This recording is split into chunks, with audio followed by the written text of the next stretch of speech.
మేము ఎంతో కష్టపడ్డాం, అది వేల కోట్ల రూపాయలు విలువ చేస్తుంది అని చెప్పి మభ్యపెట్టు కాలయాపన చేస్తున్న క్రమంలో మాకు అరే నిజంగా ఇంత పెద్ద మంచి విలువైన భూమి మరి ఎందుకు మనము దాన్ని ఎక్కడ మనం కట్టుకోలేకపోయాం ఆత్మగౌరవ భవనాన్ని మరి 5 కోట్ల ఆలోచించింది కదా ప్రభుత్వం అని చెప్పి జాన్ ముదిరాజ్ అని యువకుడు శివ ముదిరాజ్ లాంటి వారితో కలిసి ఒకసారి భోగపేటలో చూద్దాం మరి ప్లేస్ ఏముందని చెప్పి చూడడానికి పోయాం. చూస్తే ఒకవైపు మాత్రమే కంపౌండ్ వాళ్ళు ఉంది, దానికి కూడా గౌరవనీయులు బండ ప్రకాష్ గారు ఒక కులం పేరు చెప్పుకొని కులం పేరు మీద కులం వైపు నుంచి ఒక గౌరవప్రదమైనటువంటి పదవి పొందినటువంటి ఒక నాయకుడు తను రాజ్యసభ సభ్యుడిగా ఉన్న కాలంలో 1 కోటి రూపాయలు కేటాయించడం, దాని నుంచి కొంత ఖర్చు పెట్టి ఒకవైపున కంపౌండ్ వాల్ మాత్రమే నిర్మించడం జరిగింది. సరే ఇక్కడ ఒక ముద్రాజు నిజంగా ముద్రాలకు మాత్రమే ఇంత అద్భుతమైన స్థలము మనకి చంద్రశేఖరరావు గారు ఇచ్చారా అని చెప్పి పరిశీలిస్తున్న క్రమంలో దానికి బ్యాక్ సైడే పూర్వ దొడ్డి కొమరయ్య భవనం చాలా సర్వాంగ సుందరంగా మాకు కనబడతా ఉంది. అరే ఏం చెప్పాలి ఇంత మంచి భవనం ఎట్లా పూర్తయింది మరి వీళ్ళ దగ్గర అంటే కొంచెం జ్ఞానం ఉంది కాబట్టి వీళ్ళు సక్సెస్ అయినట్టున్నారు అని చెప్పే ఉద్దేశంతో ఆ భవనం వద్దకు వెళ్ళడం జరిగింది. చూస్తే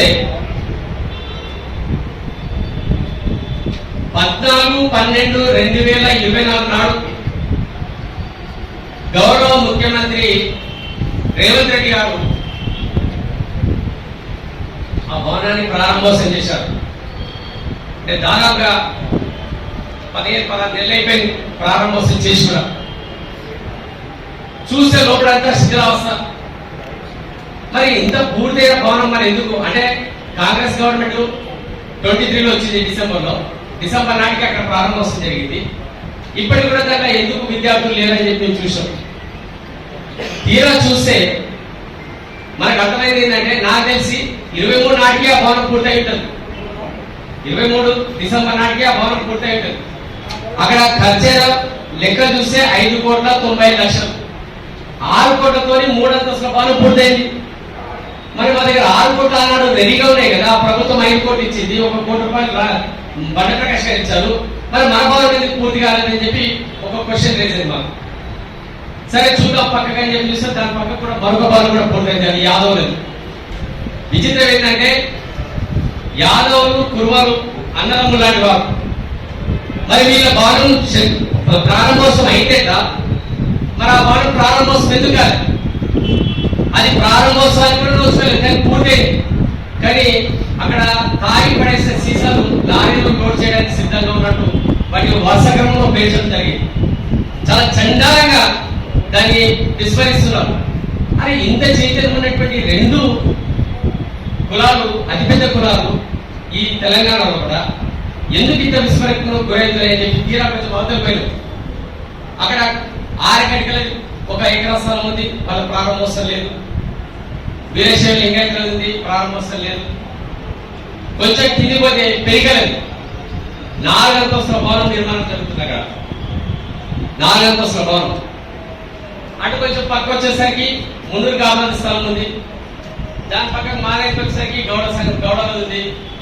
అంటే 2 భవనాలు పూర్తయినాయి, మరొక భవనం 4 అంతస్తుల నిర్మాణంలో ఉంది. మిగతా కులాల పరిస్థితి ఎందుకు ఇట్లా ఉంది అని చెప్పి మేము ఏం చేసామంటే దానికి కొంచెం మేము విశ్లేషిస్తూ మా కులంలో మేము ప్రశ్నించడం మొదలైంది.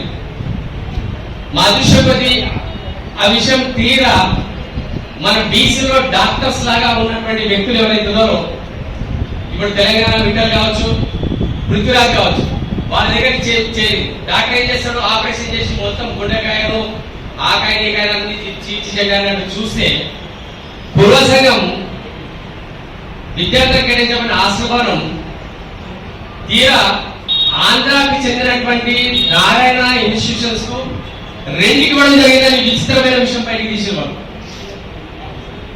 ఇది చాలా ఆశ్చర్యం. ఇది అది ఏంది మనము చదువుకోదా, మన పిల్లలు చదవద్దా బీసీలో కూడా వాళ్ళు తీసుకొచ్చిన అంశం ఈరోజు ఎంత చర్చనీయాంశం అంటే అది తెలిసి నేను రియల్ గా ఈరోజు పూర్వసంగా యువతను నేను అభినందిస్తున్నా.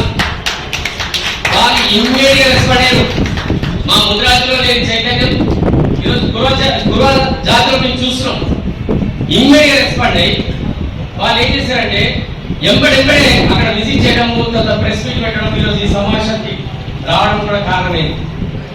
తీరా కొంచెం మనం బ్యాక్ అయితే ఒక గృహ సంఘం, ముద్రా సంఘం, ఈ యాదవ సంఘమేనా ఇంకా ఇతర విధాలు ఏమున్నాయంటే ఒక 6-7 నెలల క్రితం వరంగల్లో నాకు తెలిసి చాలా బసవరాజ్ సారయ్య గారిని కూడా ఆయన పేరు మీద, ఆయన కుటుంబ సభ్యుల పేరు మీద ట్రస్ట్ ఏర్పాటు చేస్తున్నట్టు తెలిసింది. మరికొద్ది రోజులకు మంచి దాంట్లో కొంచెం డీటెయిల్ వెళ్ళి చూస్తే మా ట్రస్ట్, మా భూమి కూడా 5 ఎకరాల భూమి కూడా ముగ్గురు పేరు మీద ఒక శాశ్వత సభ్యత్వం, బండ ప్రకాష్ గారు, ఆయన నీలరాముడు, ఆయన ఎవరికో తెలియదు, ఇంకొక బలసత్య, ఈ ముగ్గురు పేరు మీద ట్రస్ట్ పూర్తిగా వాళ్ళ పేరు మీద ఉంది. మరి కాంట్రాక్టర్ ఎవరంటే ముద్దాజీ మళ్ళీ అక్కడ ఆ కాంట్రాక్టర్ మరి ఎక్కడ చూపించారని నన్ను అమెరికా నుంచి చూపించారు. మరి ఏం చేసిందంటే ఒకవైపు కంపౌండ్ వాల్ కట్టింది, ఒకవైపు ఇప్పుడు వచ్చి 10 వస్తున్నామని ఇప్పుడు బ్యాక్ సైడ్ కంపౌండ్ వాల్ తీస్తున్నాం. ఇది కంపౌండ్ వాల్ కానీ అక్కడ పూర్తిగా నిర్మాణాలు పూర్తయినాయి. అంటే తీరా చూస్తే మనకి ఏమర్థమవుతుందంటే ఈ ప్రభుత్వాలు ఏమవుతుందో వీళ్ళని బానిసలుగానే ఉంచాలి, వీళ్ళకి విద్య రావద్దు, వీళ్ళు ఐక్యం కావద్దు, వీళ్ళు ఏనాడు కూడా సంఘటితం కావద్దు. కాబట్టి వీళ్ళ కుల సంఘ నాయకులతోనే వీళ్ళని తొక్కాలి అనే ఉద్దేశం మనకు స్పష్టంగా ఏ ప్రభుత్వమైనా చేస్తారు. ఆనాడు బ్రిటిష్ వాళ్ళని చేసారు, నిజామాబాద్ చేసారు, తర్వాత ఆంధ్రపాలకులు చేసినప్పుడు మన స్థానిక ప్రభుత్వాలు కూడా అదే పనిచేస్తుంది. కానీ మన అదృష్టం కొద్ది అనేక మంది బీసీ నాయకులు, పూర్ణ చంద్రబాబు సార్ కావచ్చు, చిరంజీవి సార్ కావచ్చు, ఈరోజు జస్టిస్ చంద్రకుమార్ కావచ్చు, అనేక మంది బీసీ బిడ్డలు బయటకు వచ్చారు, మేధావులు బయటకు వచ్చారు. మా అంటే మీకు పాలన చేత కాదన్నారు, మేధావులు లేదు మీ దగ్గర అన్నారు. కానీ ఈరోజు మా సత్తా ఎంతో చూపించడానికి ఈరోజు మా మేధావి మొత్తం మేధావులంతా కూడా బయటకు రావడం చాలా ఆశించదగ్గ విషయం. ఏ కులానికి ఆ కులం విడిపోకుండా సంఘటితమై పోరాడాల్సిన అవసరం ఉంది. ఇంతకుముందు చెప్పి కాదు ప్రభుత్వమే చేతిలో తీసుకోవాలి. మనము కుల సంఘాలను పెట్టుకున్నది ఎందుకొరకు? మన సమస్యలు మన సంఘ నాయకులకు తెలిసాయి కాబట్టి ప్రభుత్వానికి నివేదిస్తలేదు. కంచె చేతులు వేసినట్టుగా మన కుల సంఘ నాయకులే మనకు వంచిస్తుంటే మనకు దారేది చెప్పండి. మన కుల సంఘ నాయకులను సరి చేసుకోవాల్సిన అవసరం ఉందా లేదా? ఖచ్చితంగా వాళ్ళు ఏం చేస్తారు? ఎవరైతే దుర్మార్గులు ఉంటారో వాళ్ళకే టికెట్స్ ఇస్తారో, వాళ్ళకి తీసుకొస్తారో, వాళ్ళకి మంత్రి పదవులు ఇస్తారు, వాళ్ళ ద్వారా ఆ జాతరలను తొక్కిపడతారు కదా. అదే కదా జరుగుతుంది ఈనాడు. కాబట్టి తప్పంతా కూడా మనదే అని నేను అంటున్నాను.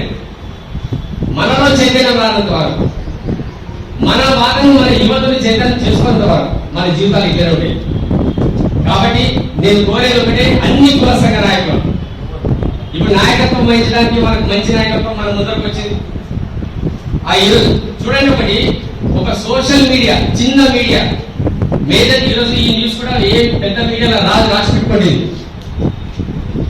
ఒక రిపోర్టర్ తొలివేలు రఘు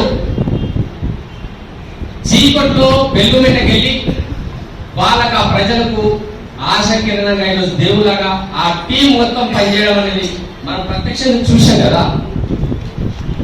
మన స్థానిక మీడియాను మనము రక్షించుకుంటూ, మన నాయకులను కాపాడుకుంటూ, కొత్త నాయకత్వాన్ని మనం తీసుకొస్తే మన బతుకులు మారవా? ఇంకెంతకాలం మన బానిస జీవితాలుగా మనం గడపడం? ఫస్ట్ మన ఎమ్మెల్యేలు కానీ మన నాయకులను కానీ నిలదీయాల్సిన అవసరం ఉంది. ఖచ్చితంగా మన నాయకులను నిలదీసి అడగాల్సిందే. మనకు రావాల్సిన హక్కులు మనం పొందాల్సిందే. మేమేదో ఇమ్మీడియట్ గా రేపే మేము సింహాసనం మీద కూర్చుంటామని అంటలేము కదా. మనకు రావాల్సిన వాట మనకు రావాలని కోరుతున్నాం. ఈ బడ్జెట్ లో మా వాట ఏదైనా అడుగుతున్నాం, అంతే కదా. కాబట్టి ప్రశ్నించే స్వభావం ప్రతి ఒక్కరికి రావాలి. ఈరోజు ప్రత్యేకంగా నేను పూర్వ సంఘ నాయకులను నేను అభినందిస్తున్నాం. మా నాయకత్వం వహిస్తున్నటువంటి మా మేధావులను కూడా నేను వారికి ధన్యవాదాలు తెలుపుతాను. మీ నాయకత్వంలో మేము ముందుకు సాగడానికి సిద్ధంగా ఉన్నామని తెలుపుకుంటూ నాకు అవకాశం ఇచ్చినందుకు ధన్యవాదాలు తెలుపుతూ ముగిస్తున్నాం.